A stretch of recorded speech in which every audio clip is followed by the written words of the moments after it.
මෙතන කලබල ගන්න දෙයක් නැහැ. වඩි සද්ද දාන්න එපා. තමුල්ලක තියෙන වටිනා කියන දේවල් ගන්න. ඉක්මනට ගන්න. අනේ අයියේ මට රම්බුත් කරන්න එපා අයියේ. මේ ඔයාට ඉල්ලන ඕන දෙයක් කියන්න. මම දෙන්න. අනේ මට රම්බුත් කරන්න එපා අයියේ. අයියේ මං ගාව දැන්ට වටිනම කියලා දෙයක් තියෙන්නේ. මේක තමයි. මේ කරන්නම් මට ඉන්න දෙන්න. මල්ලි ළඟ මේකද වටිනා කියන දෙයකට තියෙන්නේ.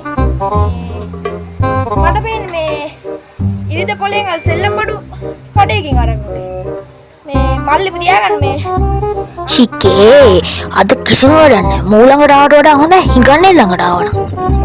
මුළු දවසම ඉවරයි.